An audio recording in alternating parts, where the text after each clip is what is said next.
Salut les Blaugrana, bien ou quoi les phénomènes? Comment on se retrouve après cet nouvel échec encore une fois en compétition européenne? Est-ce que vous avez réussi à trouver le sommeil de votre côté ou pas? Personnellement, j'y ai pensé pendant longtemps à ce match et j'y pense toujours à l'heure actuelle. Je suis dégoûté, j'avais annoncé que j'allais être dégoûté en cas d'élimination et c'est le cas. Je suis dégoûté, j'espère que tout va bien de votre côté. On se retrouve donc pour une nouvelle vidéo actualité. Il n'y a pas non plus énormément d'actualité. Bon, dans le tas, il y a quand même une blessure d'Ansu Fati. Encore une fois, lui qui n'a toujours pas réussi à retrouver son niveau. Il vient de rechuter, on va en parler durant cette vidéo. Mais dans l'ensemble, il n'y a pas énormément d'informations. Je fais aussi surtout cette vidéo pour faire une parenthèse sur Lewandowski car je vois énormément, mais énormément de gens lui tomber dessus, des soi-disant experts footballistiques. C'est comme ça qu'on les appelle apparemment, tomber sur Lewandowski. Alors oui, moi-même, hier, je suis tombé sur Lewandowski après le match face à United. Mais j'ai bien précisé des arguments allant dans son sens et le pourquoi du comment Lewandowski avait ce rendement-là qui était dégueulasse au FC Barcelone. Je vois d'autres personnes tomber sur Lewandowski sans argumenter derrière, sans dire oui, c'est vrai que l'animation autour de lui n'est pas bonne. En fait, je n'ai pas compris pourquoi autant de personnes tombent sur Lewandowski,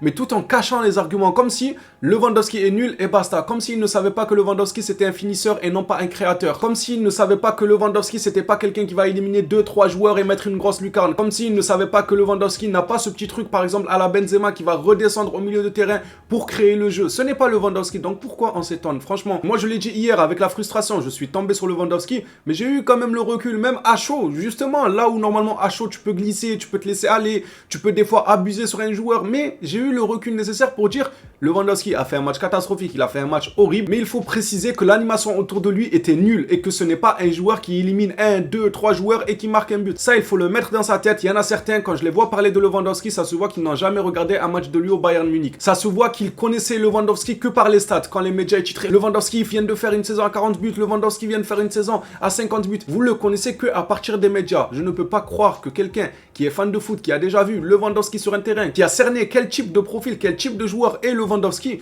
puisse autant lui tomber dessus. Je ne dis pas qu'il ne faut pas lui tomber dessus, parce que son match, pour moi, il était insuffisant. Pour un joueur du Barça, son match, il était insuffisant. Là n'est pas la question. La question, c'est de remettre autant la chose sur lui, tout en oubliant ce qu'il y avait autour. Alors oui, Lewandowski en compétition européenne, il n'a pas forcément des matchs et des matchs et des matchs références. Mais là, hier, s'il vous plaît, comment voulez-vous que Lewandowski puisse faire quelque chose? Est-ce que vous avez vu des centres sur sa tête? Les seuls centres, Fati lui a pris le ballon.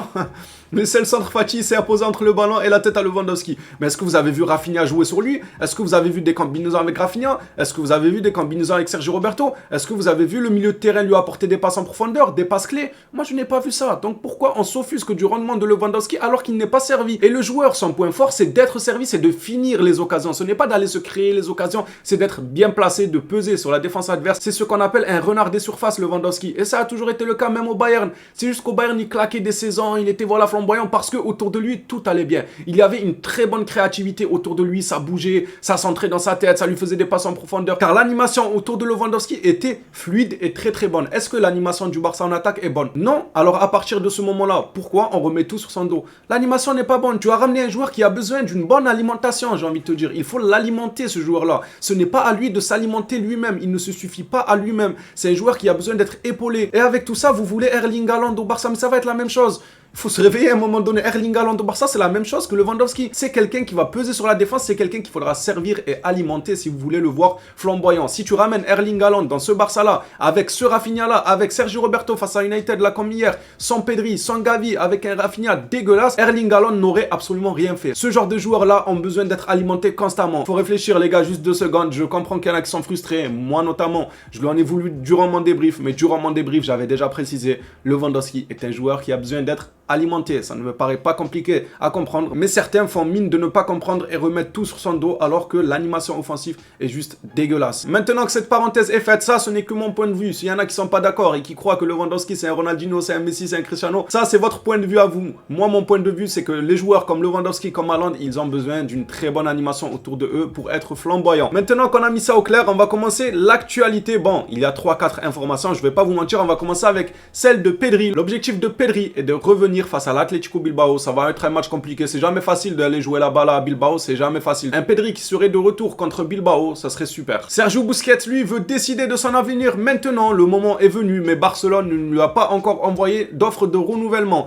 bien que Xavi ait approuvé sa continuité. Je vous l'ai dit il y a longtemps, je vous l'ai dit qu'entre Xavi et Alemany, on dirait qu'ils ne s'entendent pas si bien que ça. Alemany, lui, il ne fait que répondre aux demandes de Xavi durant ce mercato. Quand Xavi lui dit oui, je veux Rafinha, je veux ci, je veux ça, il ne fait que répondre aux demandes du coach pour le mettre mettre dans de bonnes dispositions. Mais parfois, j'ai l'impression qu'ils ne sont pas sur la même longueur d'onde. Alemany, lui, veut sentir les bons coups. Alemany, lui, veut miser sur d'autres profils. Et Xavi, lui, veut miser sur d'autres profils. Par exemple, le cas Busquets. Comment expliquez-vous que Xavi, à plusieurs reprises, il dit « J'aimerais qu'il continue au club, j'aimerais qu'il reste et je veux qu'il reste. » Même dans ce communiqué, on nous apprend bien que Xavi ait approuvé sa continuité. Mais de l'autre côté, on nous apprend que le joueur veut prendre la décision sur son avenir maintenant, mais Barcelone ne lui a pas encore envoyé d'offre de renouvellement. Alors, imaginez que Alemany et le reste du staff soient sur la même longueur d'onde que Xavi. Pourquoi ils n'auraient toujours pas envoyé d'offre à Busquets? Vu que Xavi leur dit « Je veux qu'il reste, je veux qu'il prolonge. » S'ils étaient d'accord sur tous les points, pourquoi cette offre-là tarde? C'est que, voilà, ils sont en train de discuter en interne. Je pense que les Alemany, tout ça, ils sont pas dupes. Ils ont pris conscience que Busquets, ça suffisait pas lors des matchs de haute intensité. À voir si Xavi gagnera ce bras de fer ou pas. Après, c'est que médire, les gars. Je ne dis pas que c'est sûr à 100%. Mais selon moi, j'ai l'impression qu'il y a un petit bras de fer en interne pour la prolongation de tout ce qui est Sergio Roberto. Bon, lui, il va certainement prolonger dès dimanche d'ailleurs. Pour Busquets, tout ça. Et Alemany, de son côté, qui doit lui vouloir que Busquets peut-être s'en aille pour pouvoir le remplacer et penser à l'avenir dès maintenant et non pas la saison prochaine ou la saison d'après. Erik ten Hag continuera à pousser pour signer Frenkie de Jong cet été, mais celui-ci continuera à le repousser car il veut rester au Barça. Franchement, Frenkie de Jong a énormément de mental. Selon moi, hier, surtout en première mi-temps, il fait un bon match quand même, Frenkie de Jong. Il n'a pas énormément de choses à se reprocher. Je dis qu'il a du mental, ce petit, car il aime le FC Barcelone. Il continue de clamer son amour pour le Barça, alors que de l'autre côté, hier, il se fait tarter par United. Il a un coach qui le connaît si bien depuis l'Ajax. Il pourrait être tenté par l'aventure mancunienne et se dire, ok, je connais bien le coach compte sur moi, contrairement à chez nous, là, les Blaugrana, où notre club a essayé de le mettre à la porte à plusieurs reprises l'été passé. Ten Hag, lui, aura confiance en lui à 100% et instaurera quelque chose autour du joueur. Mais le joueur, lui, il s'en fout de tout ça. Il veut quand même rester au FC Barcelone malgré que tout ne soit pas rose. Ça, c'est un sacré mental. Après, on va pas se précipiter. Peut-être que cet été, il s'en ira. Donc, on se précipite pas, mais on espère garder Frenkie de Jong avec nous. Et pour terminer cette vidéo actualité, je vous ai dit, il n'y avait pas énormément d'informations. Ansu Fati a subi une contusion au genou gauche lors de la séance d'entraînement de cet après-midi. Il est absent et son rétablissement déterminera sa disponibilité. Coup dur pour le FC Barcelone. Alors c'est vrai que blessé ou pas blessé, il n'apportait rien, on ne le voyait pas. Sur le terrain, quand il ne va pas jouer, c'est comme quand il jouait. C'est-à-dire qu'on ne verra pas forcément de différence. Mais attention, on peut pas se permettre de dire ouais c'est bien fait, on s'en fout. Franchement, on s'en fout pas tant que ça les gars. On a beaucoup de blessés. Déjà il manque Dembélé. Bon Gavi lui c'était une suspension, c'était pas une blessure face à United. Pedri qui est blessé, il ne faut pas que l'infirmerie se remplisse. Comme fut un temps en arrière où l'infirmerie était remplie. Surtout que qui dit blessure dit ça retarde encore plus le retour du joueur car ce moment-là où il est blessé, il aurait pu tout simplement gratter quelques minutes pour continuer à monter en puissance. Apparemment la blessure ne serait pas si grave que ça et que le joueur serait absent 6 jours. Si ce n'est qu'une petite semaine, ça va. On espère que ça ne s'aggrave pas. Les Blaugrana, cette vidéo actualité est terminée. Merci à toi, je l'ai suivi jusqu'ici. Je souhaite tout de même votre avis sur un sujet en particulier, c'est celui de Lewandowski. Qu'en pensez-vous? Alors, me faites pas dire ce que je n'ai pas dit au passage, parce que je vous vois déjà arriver dans les commentaires. Ouais, tu défends Lewandowski, il a fait un mauvais match. Oui, il a fait un mauvais match.